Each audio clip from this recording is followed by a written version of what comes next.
이 사사기서는 여호수아 이래 약 350년 동안의 이스라엘의 역사를 배경으로 하고 있습니다.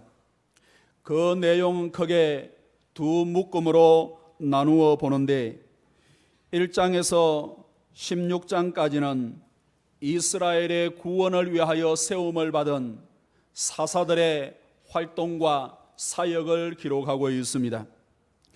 그리고 17장부터 마지막 21장까지는 사사시대 초기에 있었던 대표적인 두 사건을 기록하고 있습니다. 하나는 신앙적으로 타락한 사건이고 또 하나는 도덕적으로 아주 부패한 사건입니다. 이처럼 사사시대의 이스라엘이 얼마나 신앙적으로 도덕윤리적으로 부패하였는지를 두 번째 묶음에서 다루고 있습니다. 우리는 지난 몇 주간 에브라임 산지 미가를 중심으로 해서 거짓 레위 제사장과 단 지파의 신앙적인 타락을 살펴보았습니다. 오늘부터 몇 시간은 두 번째 사건으로 사사시대의 이스라엘 도덕적으로 윤리적으로 얼마나 문란하고 부패하였는지를 살펴보면서 우리가 이 시대를 거슬러 하나님의 나라를 세워가는 믿음의 일꾼들이 다 되기를 원합니다. 먼저 사건의 내용은 이렇습니다. 어떤 레위인에게 첩이 있는데 부정을 저지르고 자기 집으로 도망갔습니다. 레위인은 그 첩을 못 잊어 잘 구슬러서 데려오는 중에 베냐민 지파에 속한 기브아에서 하룻밤을 묵게 되었습니다. 그런데 그날 밤 동성애자 가운데 깡패들이 몰려와 레위인을 강간하려고 합니다. 그때 레위인은 위기를 모면하려고 자기 첩을 내어주는데 몹쓸 짓을 밤새도록 당한 그 첩은 싸늘한 시체로 돌아왔습니다. 결국 이 문제로 이스라엘에 큰 내전이 일어났습니다. 이스라엘 11지파와 동성애자 깡패들을 두둔한 베냐민 지파와의 전쟁이었습니다. 그 전쟁으로 인하여 이스라엘 11지파에게도 아주 많은 피해와 인명의 살상이 있었지만은 베냐민 지파는 군사 600명만 구사일생으로 살아남고 지파의 모든 사람, 심지어 가축까지 다 진멸을 당하는 그러한 상황이 되었습니다. 사랑하는 성도 여러분, 우리는 사사시대 두 사건을 통하여 두 지파가 추락하는 것을 보고 있습니다. 앞의 사건에서는 단 지파가 이단과 사탄의 상징으로 추락하는 신앙적인 타락을 보았습니다. 하나님께서 주신 기업에 아주 강력한 민족이라 할 수 있는 아모리와 블레셋이 버티고 있다는 핑계로 그곳을 헌신짝처럼 버렸습니다. 대신에 약하게 살고 있는 정복하기 쉬운 북쪽의 라이스를 얻어 잘 살 것으로 생각을 하였지만 단 지파는 이스라엘 12지파 가운데 가장 먼저 사라지는 지파가 되고 말았습니다. 종교적인 타락은 이렇게 무서운 겁니다. 단 한 방울의 긍휼도 기대할 수 없는 가장 치명적인 것이 바로 종교적인 타락입니다. 그래서 예수 믿다가 예수를 크게 저주하고 믿지 않는 사람들, 진리를 따르다가 타락하여 비진리에 놓여 있는 이단이나 그러한 사람들, 돌아오기가 상당히 어렵고 영적으로 완전히 타락하는 모습들을 우리는 종종 볼 수가 있습니다.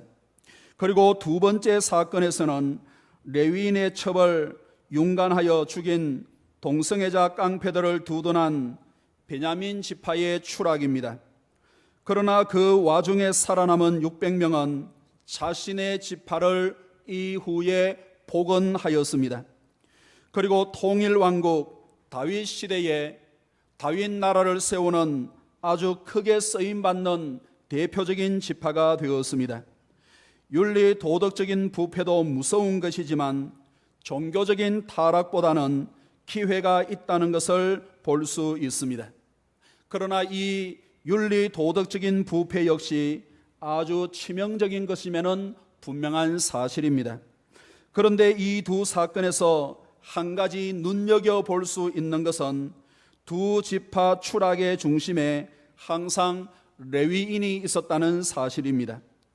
두 지파의 멸망을 부추긴 사람은 미가의 집에 고용되어 있었지만 더 많은 물질, 더 높은 지위에 눈이 멀었던 거짓 제사장 레위인이었습니다. 그리고 베냐민 지파를 거의 진멸 위기에 놓이게 했던 사람도 레위인이었습니다. 무엇을 말씀하고 있습니까? 성도가 부패하면 많은 사람을 살육하게 만들고 교회가 타락하면 나라와 민족을 망하게 할 수 있다는 내용입니다. 달리 말씀을 드리면 성도가, 직분자가, 또 목회자가 믿음으로 든든하게 서면 많은 영혼을 살릴 수가 있고, 교회가 든든하게 서면 나라와 민족을 든든하게 세울 수 있다는 말씀입니다. 이 자리에 계시는 우리 모든 성도들과 이 땅의 모든 교회들이 시대적인 사명을 감당함으로 많은 영혼을 구원하고 나라와 민족을 든든하게 세워갈 수 있기를 간절히 원합니다. 우리 본문으로 들어가 1절의 말씀을 한번 읽어보겠습니다. 1절의 말씀, 아주 중요한 내용을 자세하게 배경으로 말씀을 하고 있는데 한 단어 한 단어가 중요한 의미를 가지고 있는 내용입니다. 1절입니다. 시작. 이스라엘의 왕이 없을 그때에 에브라임 산지 구석에 거류하는 어떤 레위 사람이 유다 베들레헴에서 첩을 맞이하였더니, 이스라엘의 왕이 없을 그때에 에브라임 산지 구석에 거류하는 어떤 레위 사람이 첩을 맞이하였는데, 전체 사건의 배경을 말씀을 해주고 있습니다. 본문의 사건은 어떤 레위인이 첩을 둔 것에서부터 시작하고 있습니다. 그 시대적인 배경은 이스라엘의 왕이 없을 그때에 라고 하였습니다. 18절 1절에도 보면은 그때에 이스라엘에 왕이 없었고, 앞 사건이나 뒤에 있는 사건이나 그 시대적인 배경은 바로 이스라엘에 왕이 없었다는 내용입니다. 우리는 이제 이 표현이 의미하는 바를 잘 알고 있습니다. 이것은 이스라엘이 아직까지 왕이 없었던 왕정 이전의 정치 형태를 가리키는 표현이 아니라 영원 전부터 영원 후까지 이스라엘의 영원한 왕이신 여호와를 불신하고 멀리하는 불신앙의 상태를 가리키는 표현이라는 것을 잘 알고 있습니다. 사사시대 당시 레위인들이 이렇게 했으니 다른 지파 사람들은 뭐 더 말할 필요가 어디에 있겠습니까? 레위인은 하나님을 섬기는 사람입니다. 실로에 있는 회막과 6개의 도피성에서 하나님의 율법을 가르치고 적용을 하고 재판을 하고 법과 질서를 세워나가는 사람들입니다. 더 나아가서 이스라엘 전역에 분배받은 48개 성읍에 살면서 율법을 가르치고 성전 제도와 관련된 직무를 감당하는 사람들이 바로 레위 사람들입니다. 그러나 본문에 보시면은 에브라임 산지 구석에 거류하는 어떤 레위 사람이라고 하였습니다. 이것은 본문의 레위 사람은 자기 위치를, 자기 신분을 벗어나고 이탈한 레위인을 보여주는 내용입니다. 거류하다 하는 이 말씀은 잠시 머물다, 잠시 체류하다 하는 내용입니다. 완전히 정착하여 살지 않는 상태, 임시로 잠깐 살고 있는 상태를 거류하다라는 표현으로 사용을 하고 있습니다.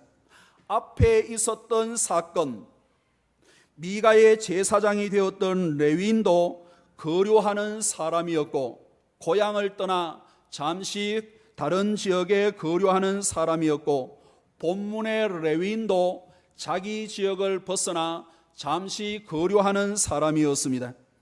레위인들은 장사하는 사람이 아닙니다. 이곳저곳 다닐 필요가 없는 사람입니다. 양을 치면서 이리저리 다니는 유목민도 아니었습니다. 하나님께서 이스라엘의 신앙과 교육을 위하여 48개 성읍을 주시면서 정착하여 살도록 하신 사람들이 바로 레위인들입니다. 그러나 그런 레위인들이 자신의 위치와 직무를 이탈하여 이리저리 떠돌아다니니까 어떤 일이 일어났습니까? 그것은 바로 첩을 맞이하였더니 라는 내용입니다. 첩이 무엇입니까? 첩은 부인이 아닌 여자입니다. 과거 우리나라 조선시대에도 양반들이 첩을 많이 두고 그 때문에 여러 가지 많은 사건들과 일이 일어나는 것을 보게 되는데, 성경에서 말씀하고 있는 첩의 개념은 조선시대나 우리가 알고 있는 일반 개념과는 또 다른 의미를 가지고 있습니다. 성경에서 말하고 있는 첩은 부부 관계는 하지만, 함께 살기는 하지만 아무런 법적이나 권리나 의무가 없는 사람을 말하고 있습니다. 과거 성경시대 이스라엘에는 정식 결혼을 위하여 결혼을 할 때 남편과 아내가 상당한 지참금을 주고받게 되는데, 이것은 일종의 이혼을 방지하는 안전장치가 되었습니다. 결혼을 할 때 일종의 지참금을 주었기 때문에 부정한 행위나 특별한 사유가 아니고는 쉽게 이혼할 수 없었습니다. 그러나 첩이라는 것은 지참금이 없었기 때문에 살다가 언제든지 그만두거나 떠날 수 있는 관계가 성경시대 첩의 관계였습니다. 요즘 우리말로 표현하면 내연관계, 내연관계에 있다고 할 수가 있습니다. 오늘 설교 내용은 19금입니다. 그런데 내용은 그렇지만은 하나님의 복음이고 말씀이기 때문에 누구에게나 다 유익한 줄로 믿습니다. 우리 영아부 친구들에게도 유익한 줄로 믿습니다. 잠옷실에 있는 아이들 잘 들어야 돼. 이 내연 관계에 있는 것이 오늘 본문에 있는 첩이라고 할 수가 있습니다. 아마 본문의 레위인은 자기 고향에 부인이 있었을 터인데, 에브라임 산지 멀리 와서 거류하는 동안에 거기에서 첩을 만나 그렇게 살아가고 있는 내연 관계에 있는 것 같습니다.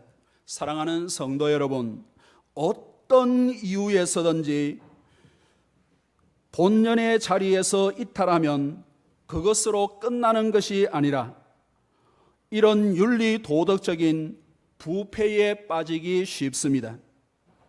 사람은 자신이 있어야 할 자리에서 벗어나게 되면 가장 먼저 찾아올 수 있는 그 가운데 하나가 성적으로 문란해지고 타락하는 겁니다.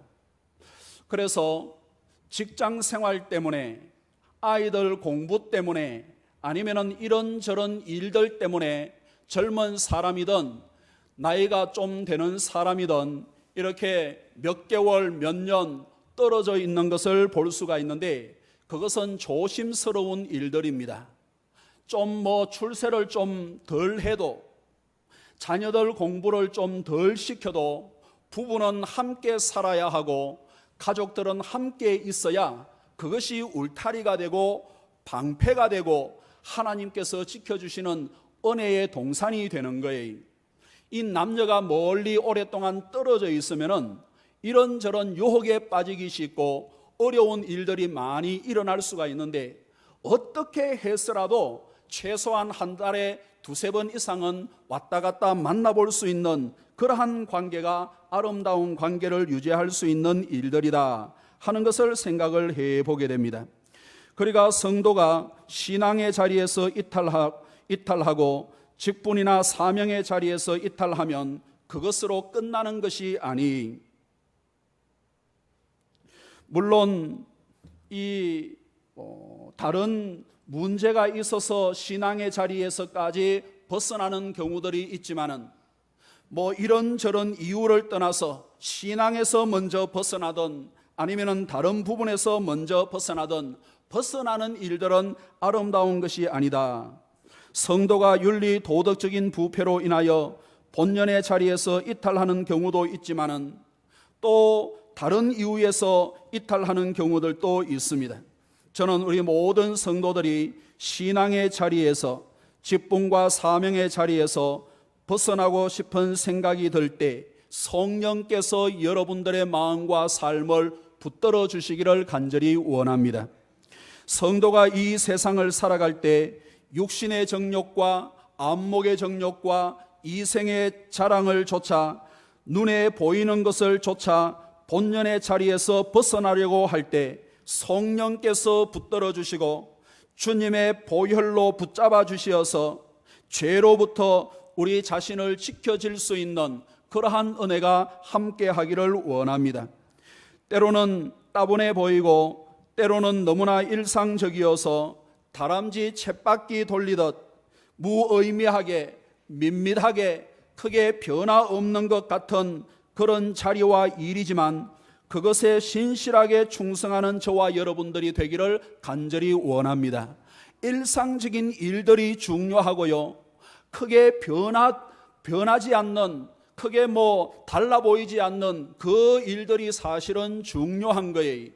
무엇인가 획기적인 변화를 꾀하고 무엇인가 확 달라져 보이고 무엇인가 이렇게 무엇인가 새롭게 하고자 하는 그러한 일들을 추구하는 경우들이 있는데, 물론 그러한 일들이 때때로 필요한 경우는 있습니다만은 그보다도 더 중요한 것은 그냥 하루 아침에 일어나서 저녁에 자리 눕기까지 일반적이고 보편적으로 일어나는 모든 일상생활에 성실하고 헌신하고 충성할 수 있는 사람이 아름답고 복된 사람이, 기본적이고 일상적인 것에 성실하고 충성하는 저와 여러분들이 되기를 간절히 원합니다. 율법에서는 레위인과 제사장의 혼인에 대하여 아주 엄격하게 말씀을 하고 있습니다. 왜 그런가 하니까 하나님을 잘 섬기기 위하여. 그래서 율법에서 레위인들은 반드시 처녀와 결혼할 것을 규정하고 있습니다. 그러나 본문의 레위인은 아무런 책임도 의무도 없는 첩이라고 하여 마치 불장난하듯 가볍게 내연녀를 두었는데 그 결과 어떻게 되었습니까? 아주 큰 불이 되어 온 나라를 다 삼키고 말았습니다. 무서운 거예요.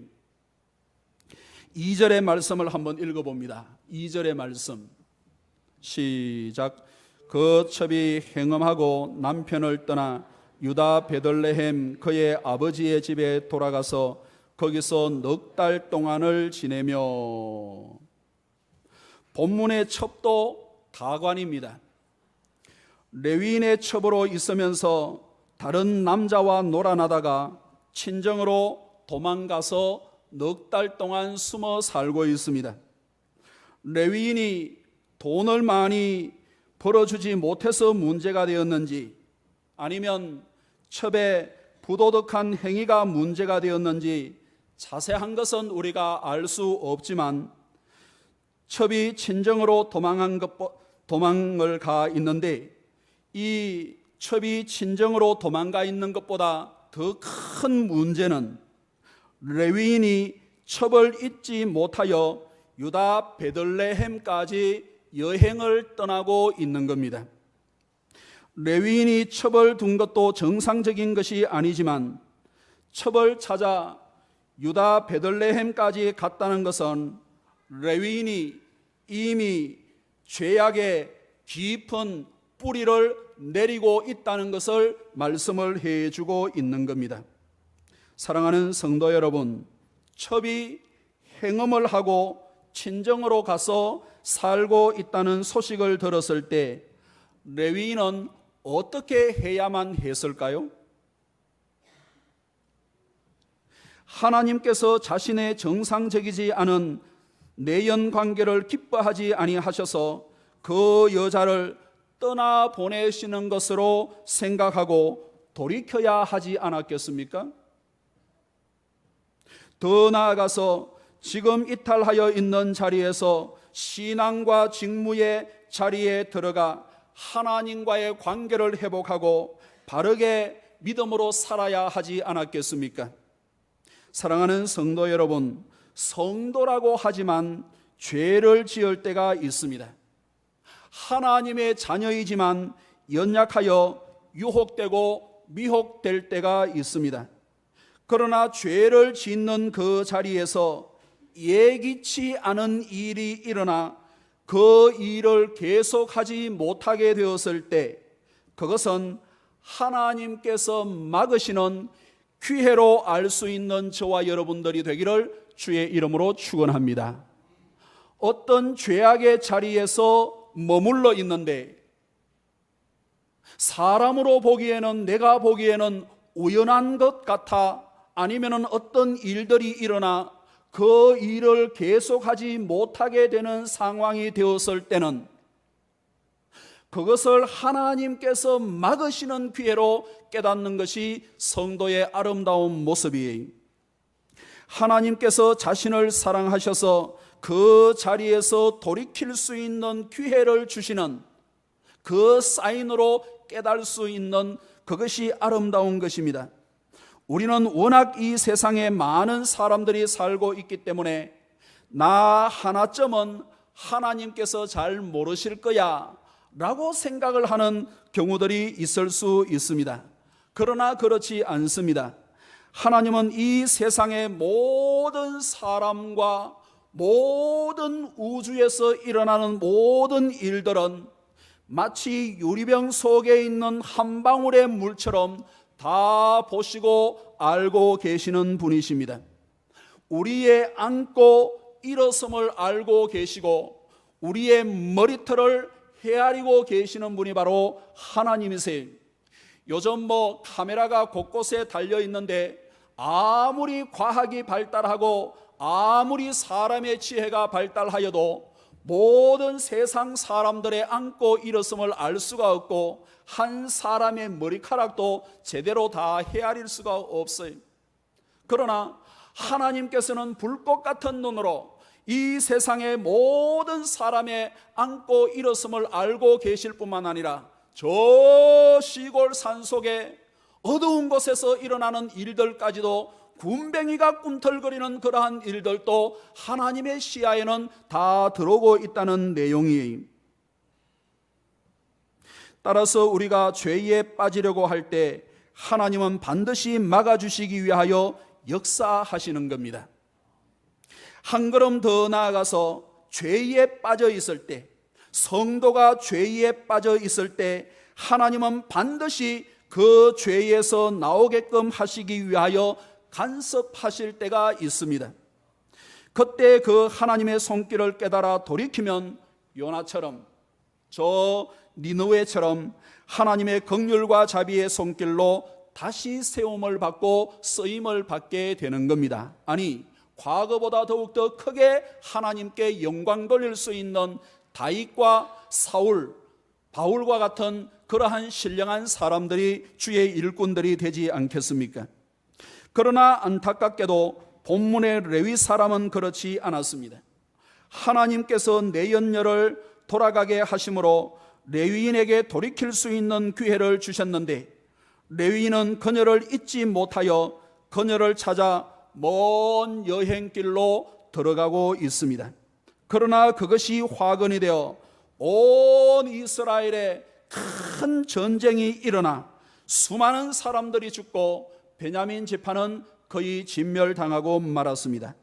하나님께서 막으실 때 돌아서는 사람이 복된 사람인 줄로 믿습니다. 우리에게 주시는 사인들이 있어요. 젊을 때, 연세가 되었을 때, 또 신앙적인 것이든 사회생활을 하든 모든 것에는요 하나님의 사인이 있습니다.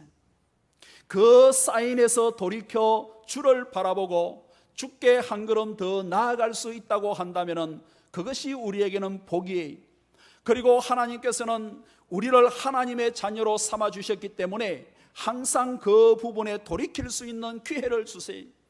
본인이 의지를 가지고 떠나면 어떻게 할 수가 없는 거예요. 우리 3절의 말씀을 한번 읽어보겠습니다. 3절 시작. 그의 남편이 그 여자에게 다정하게 말하고 그를 데려오고자 하여 하인 한 사람과 나귀 2마리를 데리고 그에게로 가매 여자가 그를 인도하여 아버지의 집에 들어가니 그 여자의 아버지가 그를 보고 기뻐하니라. 그의 남편이 그 여자에게 다정하게 말하고 라고 하였습니다. 사랑하는 성도 여러분, 다정하게 말하는 것이 다 좋은 것이 아니 때문에 왜 우리 남편은, 왜 우리 아내는 이렇게 무뚝뚝한가 신세 타령을 하지 마시기 바랍니다. 조금 무뚝뚝한 것이 더 좋은 거예요. 할렐루야. 조금 덜 친절한 게 더 좋은 거예요. 이 세상에서 가장 친절하고 가장 서비스 좋고 가장 다정다감한 사람이 누구겠습니까? 제비, 꽃뱀, 사기꾼, 이런 부류의 사람들, 이보다 더 다정다감할 수가 없어요. 이보다 더 서비스 좋을 수가 없습니다. 이보다 더 친절할 수가 없어요. 그런데 그 친절 때문에, 그 다정다감 때문에 몸을 망치고 인생을 망치고 신앙을 망치는 사람들이 있습니다.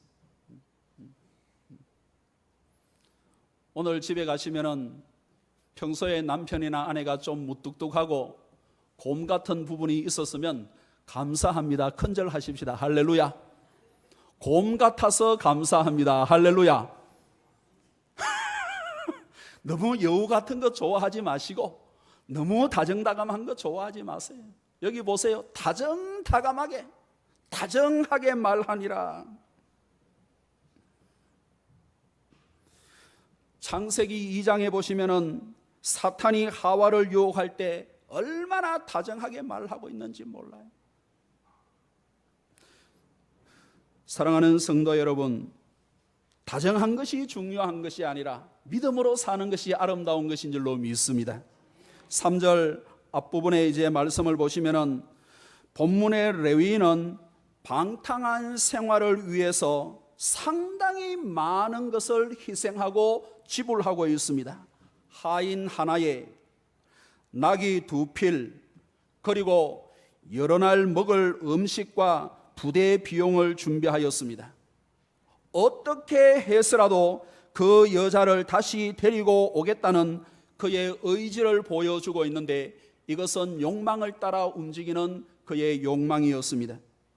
본문의 레위인은 가난하여 먹고 살 길을 찾아 에브라임 산지로 들어가서 잠시 거류하는 사람이 아니었습니다. 많은 재산이 있는 사람이 자신의 욕망을 충족하기 위하여 자신의 자리를 떠나 욕망이 움직이는 대로 움직이는 사람이 바로 본문의 사람입니다. 사랑하는 성도 여러분, 욕망과 욕심을 따라 움직이는 사람은 내일이 없지만은 성령의 요구를 따라 움직이는 사람은 내일이 있습니다. 영원까지 보석처럼 반짝반짝 빛나게 되는 줄로 믿습니다. 갈라디아서 5장 16절 이하에 이렇게 말씀을 하고 있습니다. 내가 이르노니 너희는 성령을 따라 행하라. 그리하면 육체의 욕심을 이루지 아니하리라. 육체의 소욕은 성령을 거스르고 성령은 육체를 거스르나니 라고 말씀을 해주고 있습니다. 성도 여러분, 현대인들은 본문의 레위인들처럼 자신의 욕심과 욕망을 충족시키기 위해서는 아주 많은 것을 희생하고 그렇게 살아가지만 복음과 진리를 위해서는 점점 더 희생하려고 하지를 않습니다. 점점 더 사사시대화 되어가는 것이 현대인의 신앙과 삶이라고 하겠습니다. 요즘 새로운 스마트폰이 출시되면 많은 사람들이 밤을 새우면서 줄을 서서 기다리는 장면이 연출되고 있습니다. 제일 먼저 신제품을 받아 써보고자 하는 욕심입니다. 유명 백화점에서 박앤세일을 하면 이른 아침부터 아주 길게 줄을 서는 것을 볼 수 있습니다. 무엇인가 맛있는 음식을 먹기 위해서 맛집을 찾아 한참 동안 줄을 서는 진 풍경도 자주 볼 수 있는 일들입니다. 이렇게 현대인들은 자신의 욕구 충족을 위해서는 손해도 불편도 감수하는 것 같습니다. 그러나 진리를 위하고 복음을 위해서는 손해를 감수하고 불편을 감수하는데 점점 더 인색해지고 있습니다. 때로는 불평, 불만을 토로하는 경우들이 많이 있습니다. 자기가 하고 싶은 것, 편하고 폼나 보이는 것, 자기 욕구를 위해서라면 언제든지 손해를 감수할 수 있지만, 그러나 이제는 예배도 편해야 되고 교회도 편해야 되고 신앙생활도 편해야 하는 것으로 점점 더 그렇게 기울어져 가고 있습니다. 사랑하는 성도 여러분, 복음으로 산다는 것은 원래 좀 불편하게 살려고 하는 사람들이 시작하는 출발이, 진리로 가는 길은 원래 좁고 협착한 거예요. 말씀으로 살려고 하는 곳에는 다소 불편한 것도 있고 희생하는 것도 있고 흡족하지 않는 것이 오히려 많이 있습니다. 더 나아가 생명을 요구할 때가 있습니다.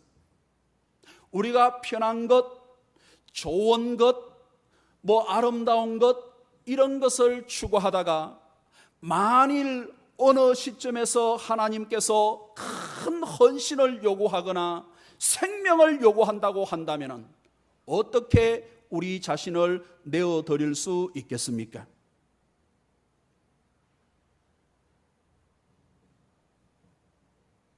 신앙이라는 것은 원래 좀 불편한 거예요. 왜 그렇습니까? 십자가 후에 부활의 영광이 있기 때문에, 낮아지는 만큼 높아지는 것이 하늘나라의 원리이기 때문에, 이 땅에서의 상급과 칭찬이 없는 만큼 더 많은 상급과 칭찬이 기다리고 있는 것이 하늘나라이기 때문에 그렇습니다. 본문의 레위인은 자신의 첩을 다시 데려오려는 욕망을 위해서는 아주 많은 것을 희생하고 있습니다. 하인을 준비하지요, 나귀를 2필 준비하지요, 오랫동안 먹고 해야 할 것들을 다 준비를 해서 오랜 여행을 떠나기 위해서 많은 것을 준비하고 희생을 했지만, 자신의 믿음으로 본연의 자세로 돌아가기 위해서는 전혀 희생을 하지 않고 헌신을 하지 않았습니다. 그래서 첩에게 다정하게 말하면서 장인의 융숭한 대접을 받는 그 5일 동안 자신의 머리 위에 드리우는 어둠의 그림자는 결코 발견할 수 없었습니다. 마지막 8절의 말씀을 한번 읽어보겠습니다. 8절의 말씀 시작. 5째 날 아침에 일찍이 일어나 떠나고자 하며 그 여자의 아버지가 이르되 청하노니 그대의 기력을 돋우고 해가 기울도록 머물라 하므로 2 사람이 함께 먹고. 아침에 일찍 일어나 떠나려고 하는 것은 성령의 생각이,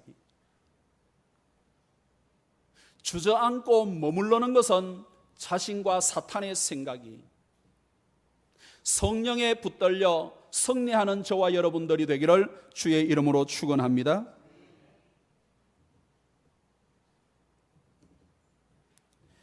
자, 오늘 이 8절의 말씀 5일이 되기까지 3절부터 이 내용을 보시면은 장인이 레위인을 아주 반갑게 맞이하여 융숭한 대접을 하고 있습니다. 하루 이틀도 아니고 가려는 사람을 붙잡아 매일 잔치하다시피 아주 극진하게 대접을 하고 있습니다. 5일째 아침에는 레위인이 단단히 마음을 먹고 일어나 가려고 하는데 또 잡아 앉히고는 씨암탉을 잡아 오후까지 또 단치를 벌였습니다. 그런데 성도 여러분, 장인도 아닌 장인이, 사위도 아닌 사위를 왜 이토록 환대를 했을까요? 왜 5일 동안 잔치를 벌려주었을까요? 왜 음식을 다 내오고 술을 다 내오고 그의 기분을 맞추려고 이렇게 했을까요? 그것은 레위인을 좋아해서가 아닙니다. 자기 딸의 행실이 마음에 걸렸기 때문에. 당시에는 누군가가 부정한 행위를 하고 행음을 했을 때 누군가가 문제 삼으면 돌로 쳐 죽이는 율법의 시대였습니다. 따라서 장인은 어떻게 해서라도 레위인이 자기 딸의 부정을 문제 삼지 않도록 하기 위해서 애처로울 정도로 지극정성을 다하고 있습니다. 사위의 기분을 좋게 하기 위해서 계속해서 음식과 술과 모든 것을 다 내어 먹였습니다. 그러나 성도 여러분, 레위인은 이렇게 융숭한 대접 때문에 기분은 좋았을지 모르지만 그녀를 포기할 수 있는 마지막 기회조차 놓치고 말았습니다. 장인의 융숭한 대접은 레위인을 죄에서 벗어나지 못하게 하는 아주 단단한 동아줄이 되고 말았습니다. 하루가 지나고 이틀이 지나고 5일이 지나면서 레위인은 자신이 이탈한 그 자리에 더 이상 들어갈 수 없도록 본연의 자리로 돌아갈 수 없을 정도가 되고 말았습니다. 레위인은 장인이 내어오는 음식과 술에 자신의 영혼을 비추는 불빛을 완전히 꺼뜨리고 말았습니다. 말씀을 맺습니다. 사랑하는 성도 여러분, 우리의 신앙과 삶에도 본문에 장인의 역할을 하는 사람이 혹 있지 않습니까? 우리의 신앙과 삶에도 장인이 내어오는 풍성한 음식과 술처럼 분별력을 떨어뜨리고 흐리게 하는 그 무엇이 있지 않겠습니까? 하나님의 말씀을 분별하지 못하게 만들고 나를 어둠 속으로 끌어들여가려고 하는 그 어떤 것들이 있지 않겠습니까? 우리의 윤리 도덕적인 감수성을 무디게 하고 신앙을 향한 갈망을 누그뜨리고 세상과 타협하게 하는 그 무엇이 없습니까? 우리 모두 진리의 나를 무디게 만들고 신앙과 삶을 포박하는 그 모든 것을 떨쳐버리고 주께 한 걸음 한 걸음 더 가까이 나아갈 수 있는 은혜가 이 자리에 있는 우리 모든 교우들과 가족들과 친지들에게 함께 하기를 간절히 원합니다. 이 나라와 이 민족이 본연의 자리로 돌아가기를 원하는 거예요. 정치하는 사람은 정치하는 본연의 자리로, 교회는 교회로서의 본연의 자리로, 성도는 성도로서의 본연의 자리로, 학생들은 학생으로서의 본연의 자리로, 가정을 지키는 사람들은 가정을 지켜야 하는 본연의 자리로, 혹 이탈하고 벗어난 궤도에 있다고 한다면 궤도를 벗어나면 어려운 일들이 있습니다. 많은 영화를 보셨을 거예요. 지구의 멸망은 항상 지구가 본 궤도를 도는 것이 아니고 궤도에서 약간만 벗어나더라도 지구의 종말을 운운해야 할 그래서 본연의 자리에서 벗어나면 문제가 되는 거예요.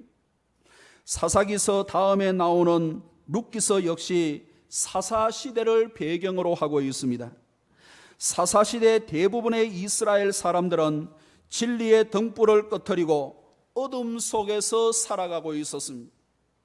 그러나 룻은 비록 이방 여인이었지만 밝은 빛 가운데로 행하여 다윗의 정조 할머니가 되고 예수님의 조상이 되었습니다. 어두운 시대라고 해서 다 그렇게 되는 것이 아니, 오히려 이방인이 구원에 이르고 하나님의 나라의 주인공으로 쓰고 있는 모습을 우리에게 보여주고 있습니다. 우리 모두 사사시대를 거슬러 살아간 룻과 같은 믿음의 사람들이 다 되어지기를 주님의 이름으로 축원합니다. 기도하겠습니다. 하나님 아버지, 감사합니다. 본연의 자리에서 이탈한 레위 사람이 아니라 이탈되었던 자리에서 본연의 자리로 돌아와 예수님의 조상이 되었던 룻과 같은 사람이 되기를 원하오니 하나님께서 저희들에게 은혜 위에 은혜를 허락하여 주옵소서. 이 나라와 이 민족과 조국 교회와 이 시대의 우리 모든 성도들이 하나님께서 기뻐하시는 본연의 자리로 돌아가 주님 오시는 그 순간까지 세계 복음화를 위하여, 세계 평화를 위하여 더욱더 크게 쓰임받도록 인도하시고 도와주옵소서. 감사하옵고 예수님의 이름으로 기도하옵나이다. 아멘.